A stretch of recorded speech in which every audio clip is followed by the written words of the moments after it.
Hey Ed, you seem to be you're muted. There we go. Couldn't speak.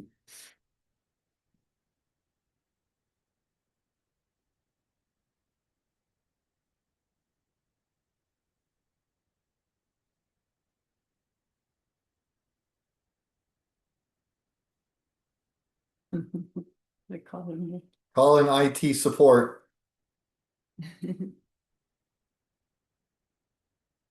$200 an hour.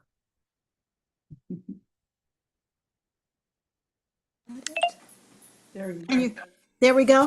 Thank you. You're welcome. Anytime.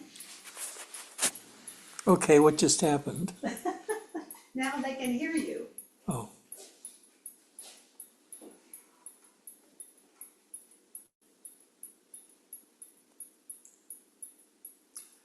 I am down to, Jesus Christ. The cats have developed a kind of habit that scares the shit out of me. They jump up to the back of the chair going at high speed, run across the back of the chair and onto the window where they look at whatever's outside.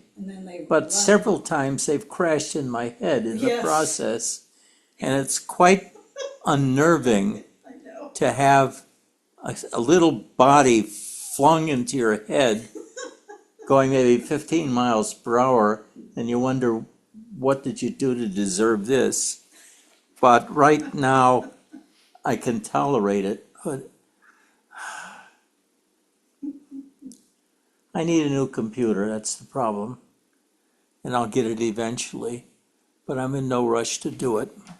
But in the meantime, the iPad is not working too well. I can barely see you guys. And I have to bring Karima in. Oh, I yeah. can't. I can't this time. We have to do it before sunset. Okay. Okay. So you can send me the link and all that. Sorry. So I'll just stay with me for a while and we'll figure it out. Now,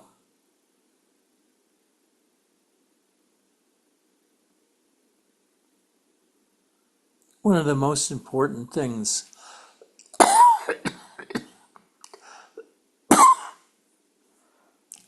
you have to do to follow this path, which is basically the path of my teacher, Robert,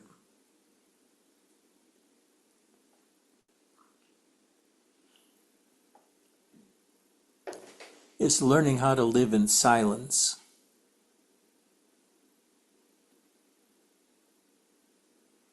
I know you can sit and be silent for 60 minutes during satsang. But if you're going to do satsang yourself, you have to be able to do it longer. And you have to begin to understand all the conditions that your mind can go through, going into silence, being in silence, and coming out of silence.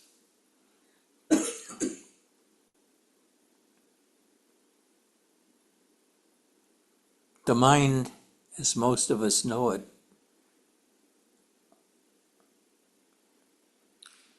seems uncontrollable. And it is. It takes a long time to begin to approach real discipline concerning your mind, like to stick to spiritual reading, satsang, talking about spiritual problems, enlightenment, and all of these kinds of things. It has to be immersive. You're never going to get it, never, ever, ever, ever, ever going to get it just by reading and by sporadic practice. A few of you might, but I never did.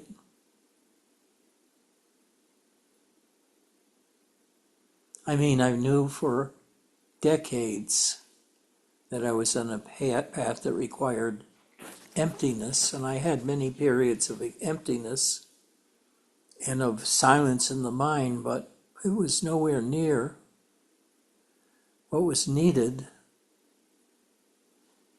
to really progress in this path. Because in this path, you have to give up the search, more or less, and just sit in silence and really begin to dig what the silence is, rather than thinking of it as a practice anymore. You're just sitting in silence with yourself and your mind. Only two of you. But begin to understand it as two of you, because you're going to have to be able to control your mind. And that means there must be a central source that still is in charge of you. And it should be the conscious self, because otherwise it gets to be very distracting as to who's in charge today and tomorrow and the next day.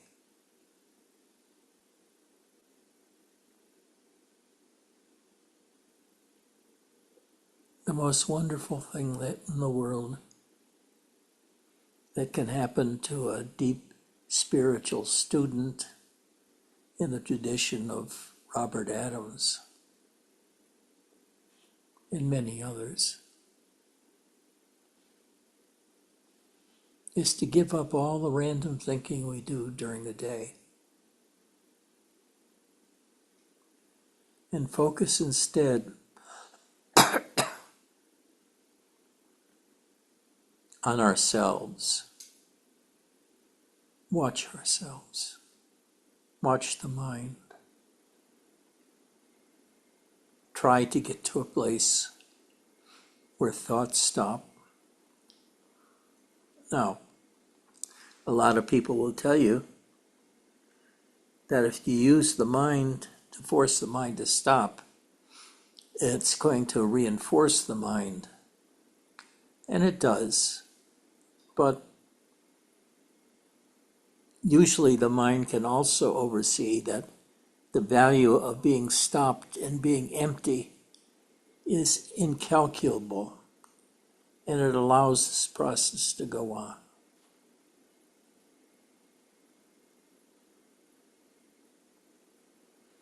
And in this state,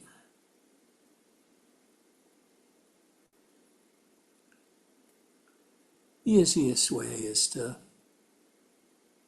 become aware of yourself while sitting in silence. Now, what part of yourself you try to become aware of is important.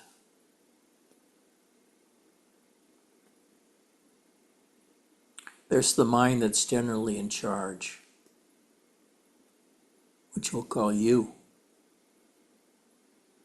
Then there's the mind that's specifically trained to look for things. And we do that too. But we utilize the mind mostly to stop the mind, to enter a period of no mind. And the worst thing that can happen to that no mind state is for the person with the mind to recognize that their mind is stopping and realizing what a trauma that's creating for the rest of their lives. It's a long time of practicing no-mindedness before it really feels comfortable that you're not somehow screwing up and creating more problems. Basically, you have to relax, sit, relax.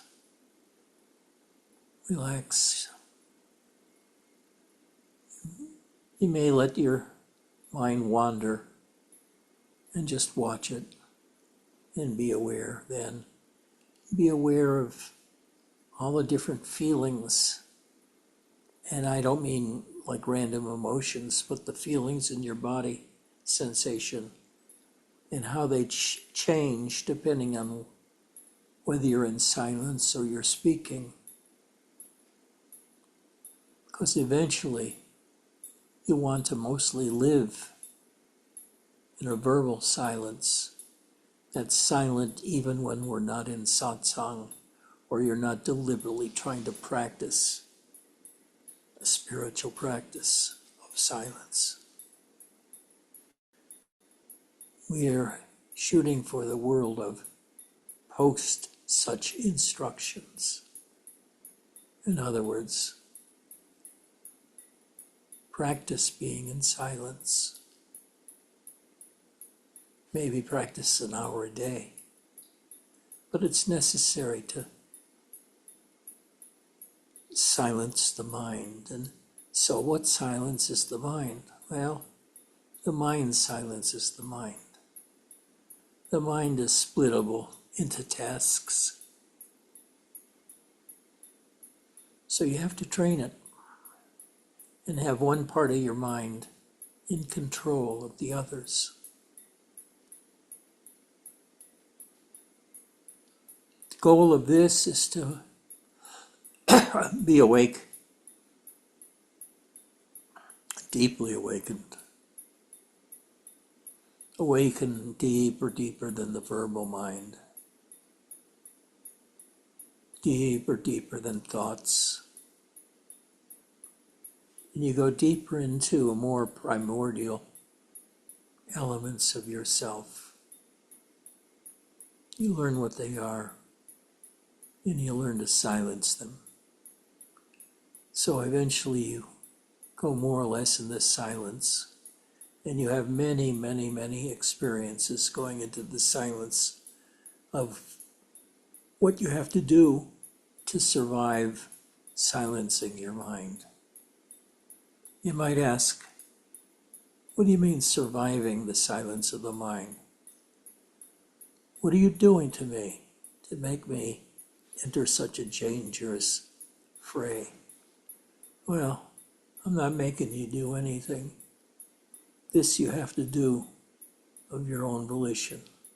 A kind of saying yes to a type of suicide inside, where you'll begin to abandon your thinking mind and spend more time resting in your resting mind and avoid the thinking. Cut yourself off when you start thinking and get into a kind of meditation which is of emptiness. Now, emptiness is not a simple thing. There are so many different types of emptiness that you'll encounter. There's the emptinesses of mind. There's the emptiness of the thinking mind.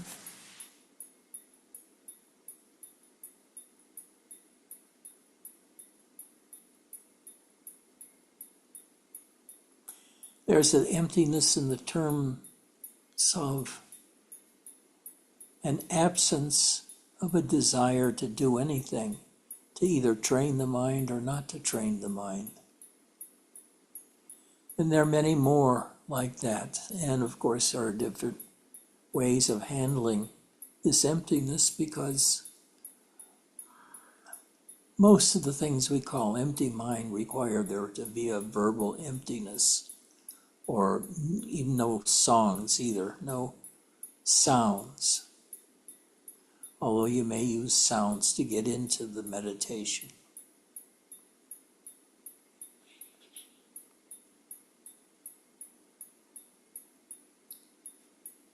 You have to learn to go deep into yourself.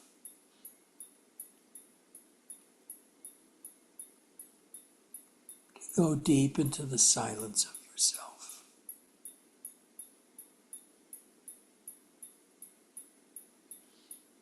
The literal best way is to come to satsang and join into the silence as we sit after satsang and sometimes during satsang.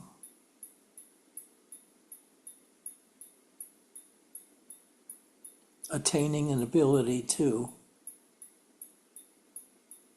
be in an empty mind and to allow that empty mind to continue without wavering, getting strong and becoming the primary mind for at least a period of time, primary in terms of overseeing behaviors and different kinds of things you have to do in the spiritual practice.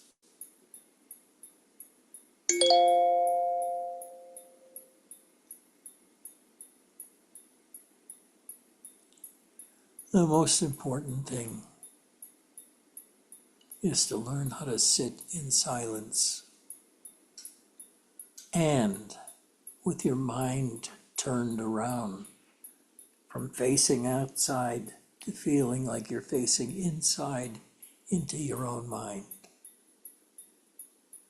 Doing that freezes the mind very easily, quickly, which allows us to more easily enter a non-thinking mind.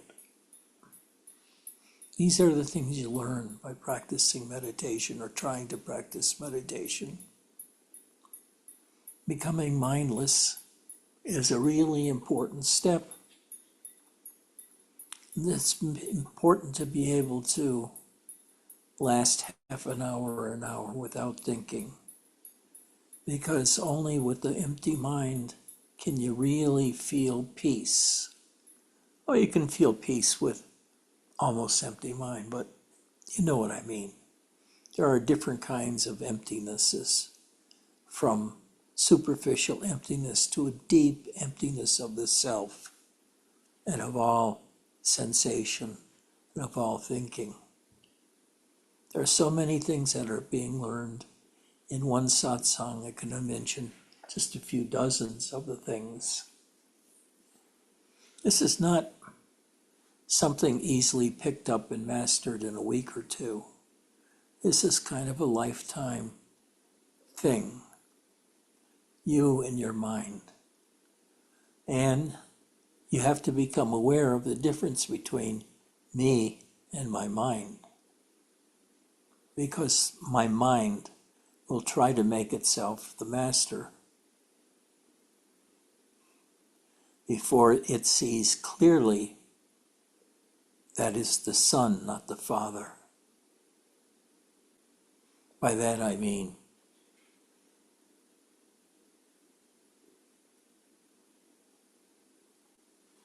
you as who you are in the present are doing various things with your minds, going into emptiness,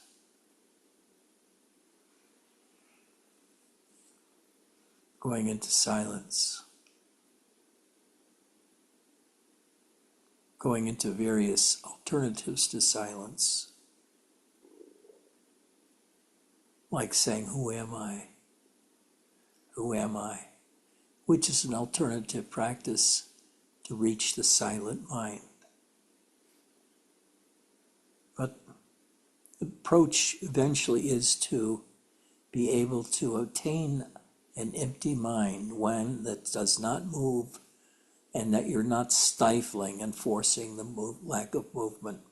One that is naturally quiet, naturally thoughtless, and has become empty.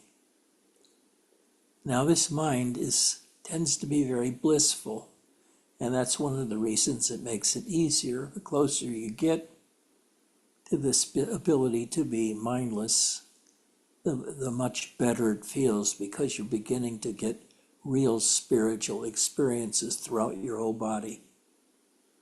In your heart and your chest, you'll feel a big, big, big, big, big change, because you'll actually be able to get hold of the heart and feel the heart, not as a kind of thing to be able to do in the future, but something now. And I don't mean just watching it. It's deeper than that because you're watching with your heart, you're watching with your mind, you're watching with your spirit, you're watching with everything about you. And they're all integrated. Your mind isn't torn in a dozen different directions. One doing one language, one other doing another language.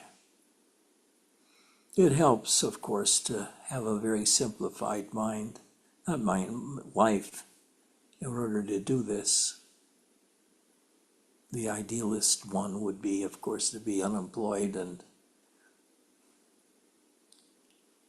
and not too concerned about it.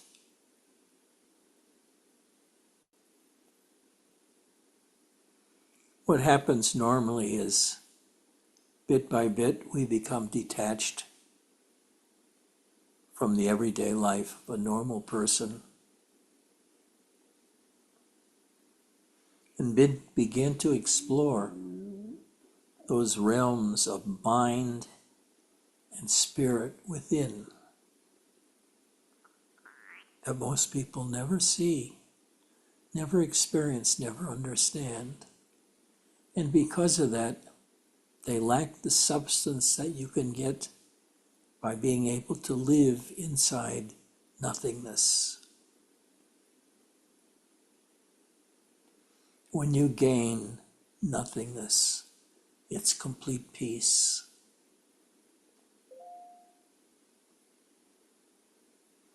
And you can feel you're settling into a deep presence inside your own self that's like a sensation of its own, like the experience of emptiness or of no mind or of silence, different kinds of silence. There are states of mind that you have to begin to know and to master, like finding emptiness, finding silence and non-movement of the mind, and practice that non-movement a few minutes every day along with your regular meditation, and get to the point after a while where you're in that for as much as an hour or at least 40 minutes every day. Because this will be your real training, returning to emptiness, returning to the state before you were born. Not even to the state of babyhood or childhood where you could formulate thoughts. Because thoughts are still rather primitive compared to the state you're looking for, which is far more subtle than the thinking verbal state. But you also have to practice meditation to be able to notice the difference and to move from one state of mind, let's say of thinking meditation, to silent meditation, meditation in silence. Now, you want to learn to sit in silence with no mind and with not a desire to regain your mind so that you have a toehold on your own existence. You have to let go of the feeling of your own existence in order to go beyond where you are now. Does that make sense? Where you are now is the first model of your own reality, of your interior space and who and what you are. But you have to investigate many different things inside yourself till you understand how things work inside. Who's in charge of thinking? Can you become in charge of your own thinking? Can you become in charge of your thinking for a part of the day? Can you remain in silence with no thought for even 15 minutes? And you're going to have to argue with yourself, who says, who the hell says you have to do this? This is too hard. Take my word for it. You have to learn how to do this. Otherwise, you're just screwing around at the edges of the concepts of silence rather than silence itself. Silence is hard because we're mostly used to moving our minds constantly. And it takes quite a bit of effort on our part originally to stop that mind and hold it still for a while the intelligence behind the mind gradually sees the situation that you're in, of the mind, stopping the mind, meditation, emptiness and no mind, and begins to make a clear picture of where you're going and what is to be used when. Silent mind or no mind to be in meditation. And a lot of times you could use it when you're traveling, like on a bus or an airplane or streetcar, or on a weekend if you're sitting somewhere in public. Do it there. Look around. Feel that way. Be empty and yet observing your own emptiness and observing the comings and goings of other people around you. And that's a great exercise, as a matter of fact, to observe the coming and going of people in a public place while you are absolutely silent. Well, I know it takes quite a while to be in the midst of all that mess of people walking and talking and being around you like constant chatterboxes. But you have to learn to ignore them. Ignore them. Sometimes they'll call to you when you're in the middle of meditation and you can't come out of your meditation to respond to them. Later, let them know that at times you do meditation and you go inside yourself and you disappear even to yourself. So it's harder to respond to them if they come to you during this period.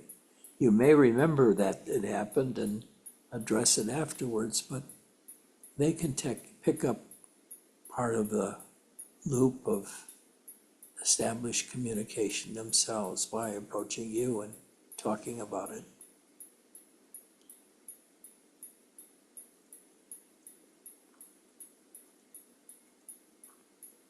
But eventually, you'll have to come to a place where you sit by yourself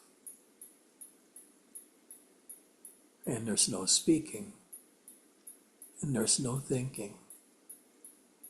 And what there is happiness.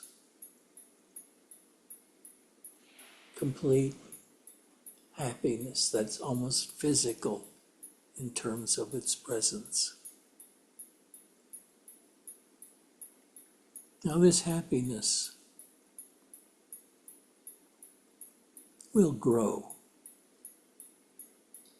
the more you practice having your mind in silence, with no object inside of it.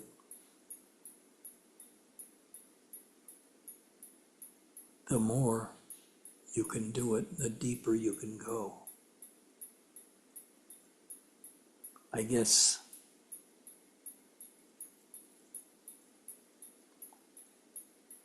it's like meditation.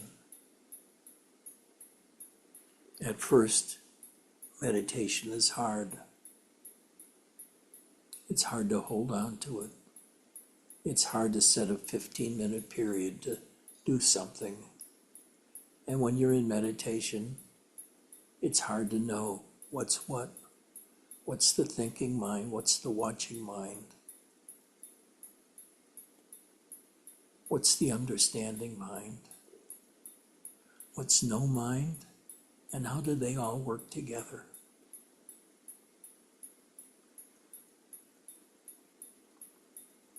By that I mean there are rules. You can't use two minds at once.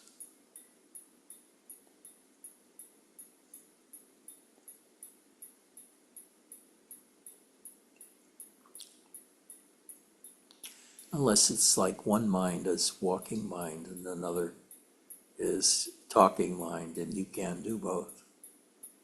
But they're only really one to the practitioner.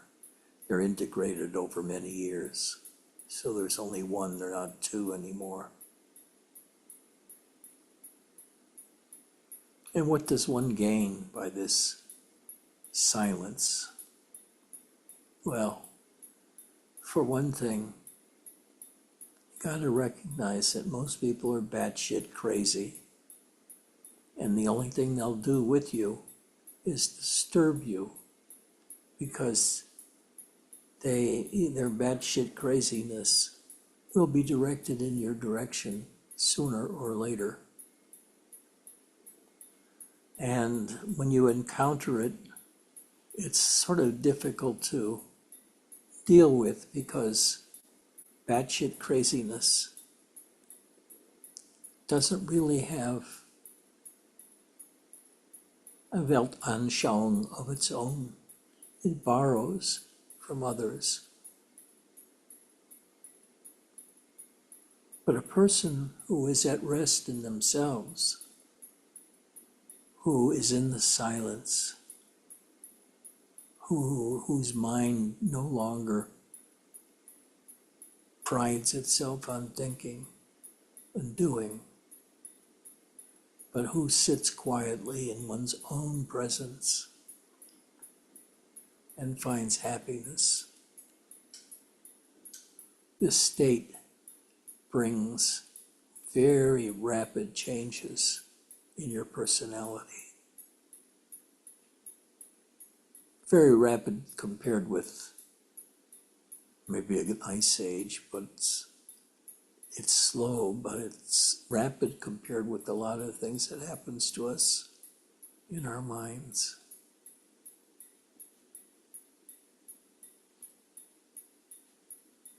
But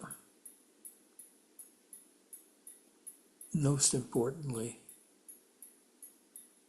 is to look inside of ourselves, especially in the area of the heart, the chest, and the stomach.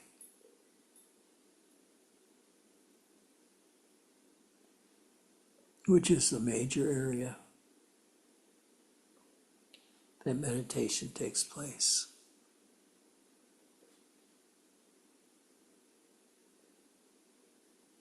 The more you meditate, the more differently you experience your own arms and voice and breath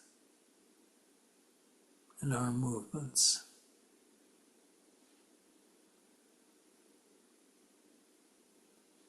By being self-aware, you change. You change how you walk. You change how you talk. You change who you talk to and about what you want to talk. And just that in itself induces more changes and increasing the pressure of making changes in you. But these are silent things that happen in silence. Now you can meditate in silence, and that by itself will change you. But if you think about changing yourself by silence, that's a different thing altogether. That's a higher order of the level of thinking. And you shouldn't spend a lot of time there. You should spend more time in the emptiness of not thinking. Power is gained by leaving thought behind. Thought is like a second or third rate way of communication. The strongest way is direct communication. And usually that only happens within one's own self. This is a long topic, and I don't want to get into it very much, but it stands reasonable that you have more attention ability to your own self speaking to you or speaking to itself in the background than almost anything else. You have the ability to become this silence giant, but you may not feel the need to go all the way to penetrate silence. You may go far enough to feel comfortable in yourself and your control over yourself and your body. You may enjoy open meditation where your mind and body seems to open up and allow you to grow as big as a house or a block. Many enjoyable experiences and freeing experiences.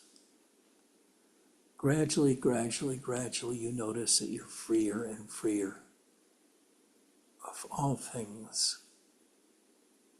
And this is the point, to get you to slow down, to get you to be able to think, to be able to watch what's happening in your mind and in your body,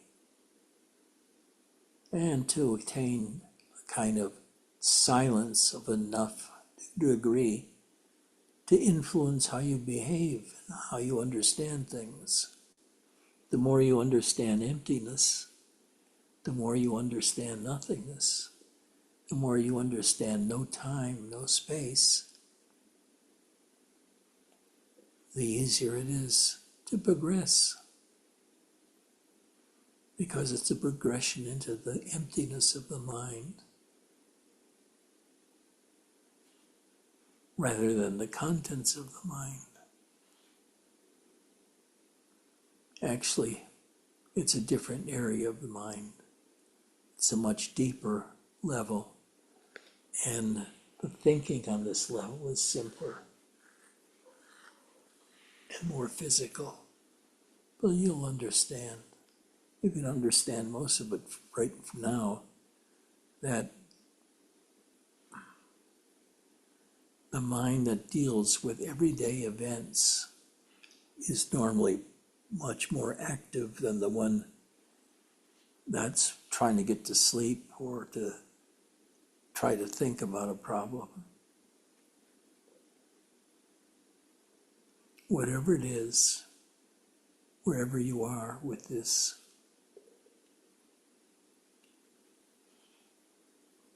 the final state is not only to know yourself, but to be yourself. To know yourself so deeply that this known self becomes you in every way, shape, and form.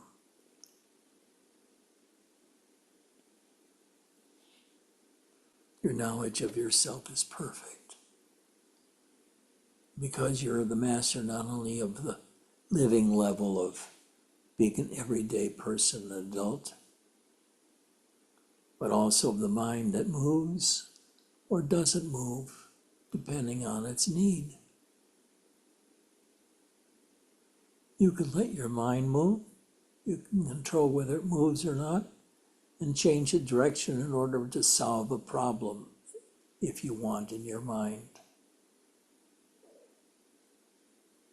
Either by some sort of physical fix in your environment, or by resting more and more in nothingness.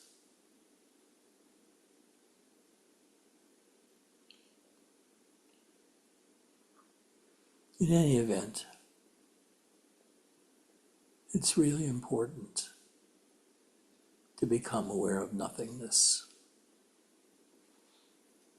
to let it become more prime position in your somethingness. I don't want to explain why or why this is, but the somethingness person, the college grad, so to speak, the one that's working as a researcher or as a spokesperson for a certain point of view. These are the ones that have the jobs that benefit most from a person that has some of this control over their minds. Powerful jobs are made for people like this that have powerful minds also.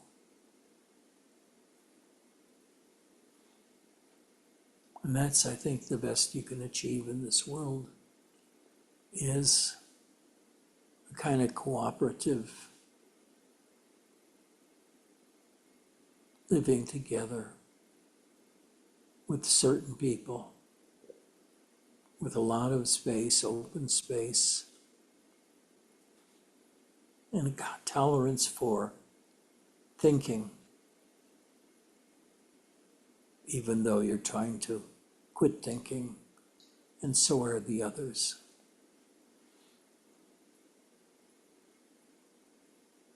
It's amazing what you can do when you don't try to bother each other with too much thinking or worries or fears. Instead, they live their own lives and they live through the tragedies that they find. A death, a family, a loss, an illness, whatever it is. Learn to sit in silence, and you find great peace whenever you just look within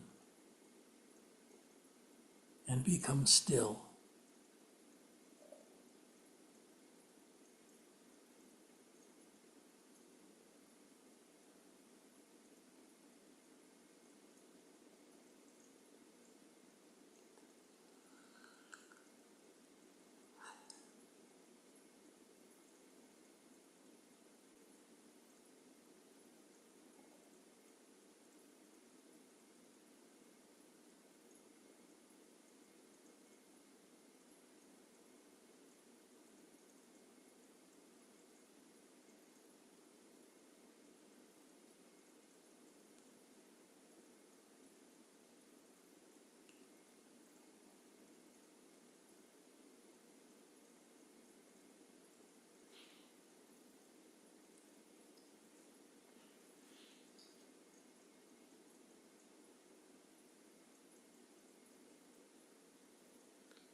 Who did that?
you asleep?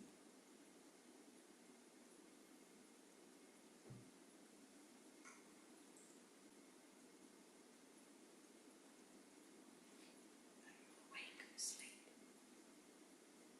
Awake? Hmm? Are you awake or asleep? I wasn't sure. I was awake. Okay.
Eddie.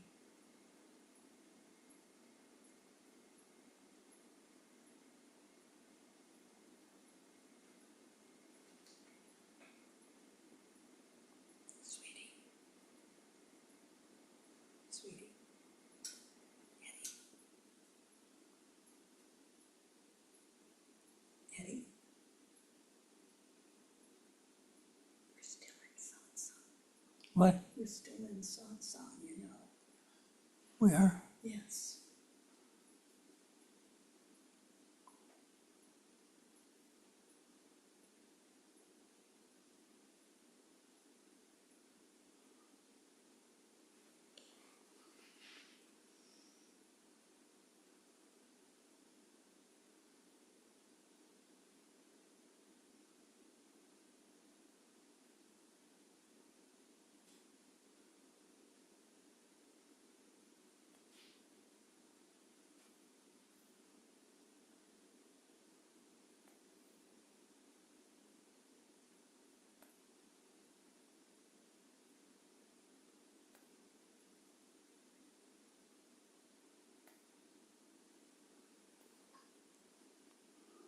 Now,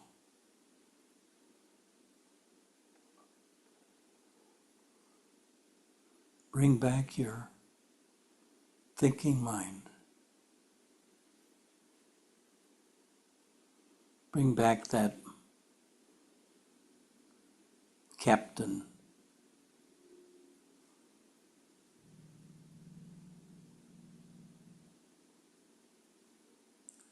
From its adventures in the field of spirituality or of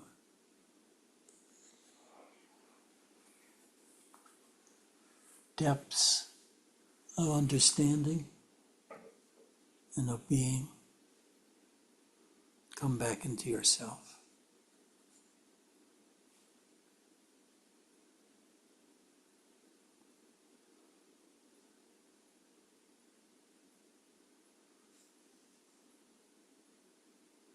Try sitting this way a bit every day if you can. A few minutes. Develop a snowball effect. More and more snowballs aimed in that direction. Creates a path.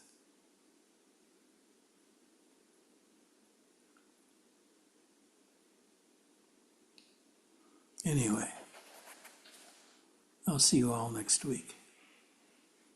Take care. Bye-bye.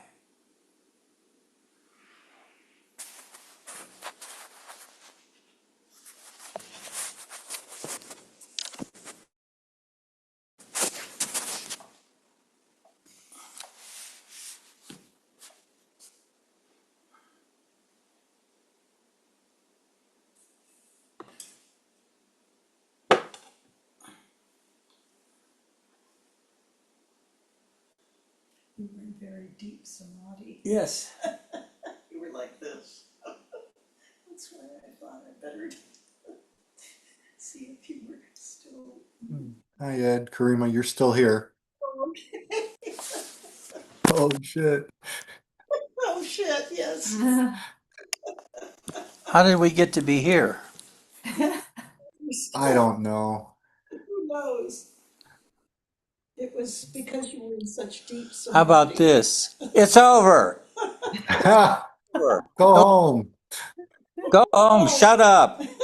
Everybody up. Oh, no. We love you. Pet your cat Yeah. pet Kiss your dog. kittens for us and your doggies. and remember us in your prayers at night. Oh, there he goes. Mhm.